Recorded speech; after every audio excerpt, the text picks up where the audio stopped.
Assalamualaikum warahmatullahi wabarakatuh. Halo semuanya, terima kasih sudah meluangkan waktu untuk hadir. Hari ini saya akan membahas salah satu ibadah terpenting dalam Islam, yaitu sholat. Sholat bukan hanya kewajiban, tapi juga bentuk komunikasi kita dengan Allah Subhanahu wa Ta'ala.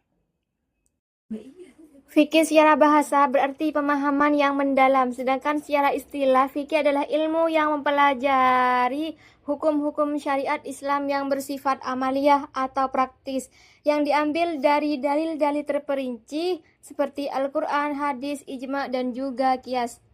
Dari sekian banyak cabang fikih, salah satu yang paling penting dan wajib dipelajari adalah fikih ibadah, khususnya fikih sholat, karena sholat merupakan yang pertama itu rukun Islam, kedua setelah syahadat, yang kedua tiang agama, yang ketiga ibadah yang pertama kali dihisab di hari kiamat. Baik, di sini saya akan menjelaskan tentang pengertian sholat. Sholat adalah ibadah utama dalam Islam yang terdiri dari rangkaian gerakan dan bacaan tertentu, dimulai dari gerakan takbiratul ihram dan diakhiri dengan salam. Sholat merupakan wujud ketaatan dan komunikasi langsung seorang hamba kepada Allah Subhanahu wa Ta'ala, serta termasuk rukun Islam yang kedua. Sholat dan waktu. Salah satu ciri utama sholat adalah terikatnya dengan waktu. Sholat tidak bisa dilakukan sembarangan waktu, sebab Allah Subhanahu wa Ta'ala telah menetapkan jadwal khusus untuk setiap sholat fardu, yang dimana dalam surat An-Nisa ayat 103, yang artinya sesungguhnya sholat itu adalah kewajiban yang ditentukan waktunya atas orang-orang yang beriman.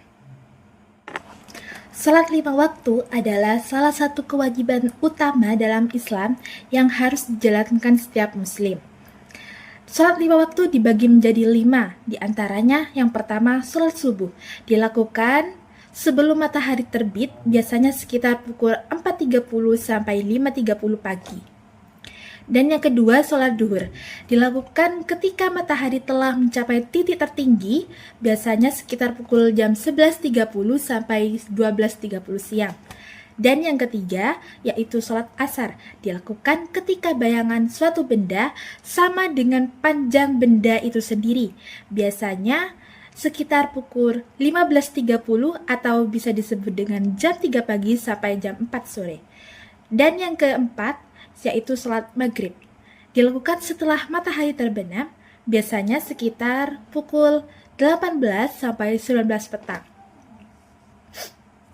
Dan yang kelima yaitu sholat isya, dilakukan pada malam hari, biasanya sekitar pukul 19.30 sampai 12.30 malam. Bismillahirrahmanirrahim. Pembahasan yang kedua yaitu syarat-syarat sholat. Di sini syarat-syaratnya sholat di sini ada 7, akan tetapi dibagi menjadi 2 macam. Yang pertama ada syarat wajibnya sholat, dan yang kedua ada syarat sah sholat. Di sini syarat wajibnya sholat ada 4. Pengertian dari syarat wajibnya sholat yaitu ketentuan yang jika tidak terpenuhi maka seorang belum dikenai kewajiban untuk melaksanakan sholat. Yang pertama yaitu Islam. Islam sendiri artinya orang yang diwajibkan sholat harus beragama Islam. Dan yang kedua yaitu berakal. Berakal itu orang yang berakal yang diwajibkan sholat. Anak kecil yang belum berakal atau orang gila tidak terkena kewajiban ini karena mereka tidak mampu memahami dan melaksanakan perintah Allah secara sempurna. Yang ketiga di sini baligh. Artinya baligh di sini yaitu telah mencapai usia dewasa.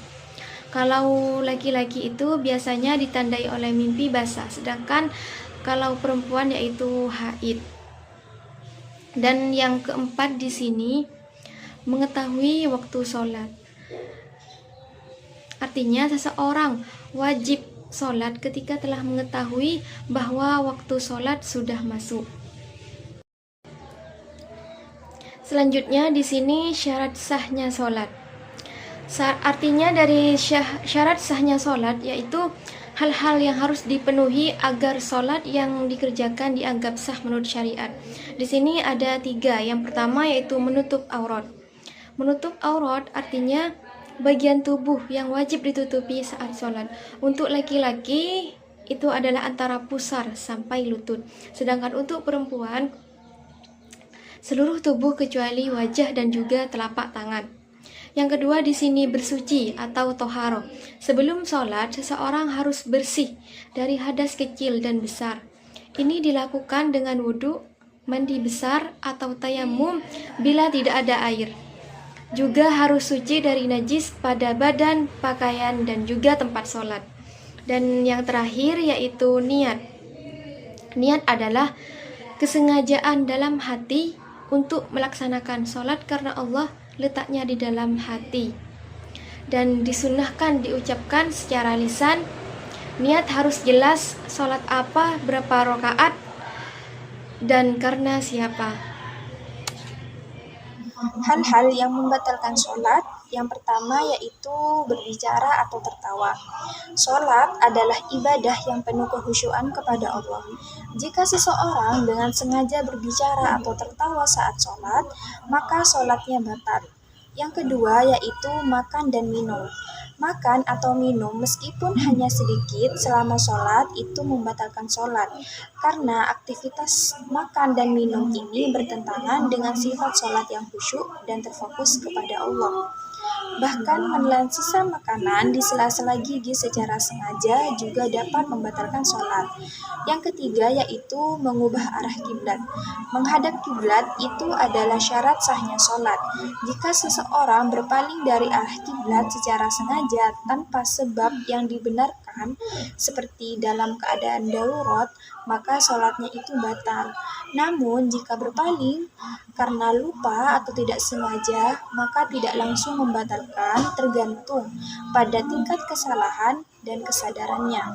Yang keempat yaitu bergerak berlebihan. Gerakan yang banyak dan berturut-turut tanpa kebutuhan yang sah, seperti berjalan jauh, memainkan pakaian, atau tubuh bergerak terus-menerus, itu bisa membatalkan sholat. Namun, jika gerakan dilakukan karena kebutuhan seperti menghindari bahaya atau mengambil sesuatu yang penting, maka itu tidak membatalkan sholat. Yang kelima yaitu mengeluarkan angin. Mengeluarkan angin dari dubur itu membatalkan wudhu, dan karena wudhu adalah syarat sahnya sholat, maka otomatis sholat pun batal. Jika seseorang ragu apakah ia telah mengeluarkan angin atau tidak, maka ia kembali kepada keyakinan sebelumnya, yakin dalam keadaan suci, kecuali ia benar-benar yakin telah mengeluarkan angin. Yang keenam yaitu menyentuh atau terbuka aurat. Jika aurat terbuka dengan sengaja selama sholat, atau seseorang menyentuh auratnya secara langsung dan disengaja, maka sholat itu batal. Menutup aurat itu merupakan salah satu syarat sahnya sholat. Namun jika aurat terbuka tanpa sengaja dan segera ditutup, maka sholat tetap sah. Yang ketujuh yaitu meninggalkan rukun sholat. Rukun sholat adalah bagian pokok yang tidak boleh ditinggalkan, seperti niat, takbiratul ihram, ruku, sujud, membaca al-fatihah, dan sebagainya. Jika seseorang itu sengaja meninggalkan salah satu rukun ini, maka sholatnya tidak sah dan harus diulang.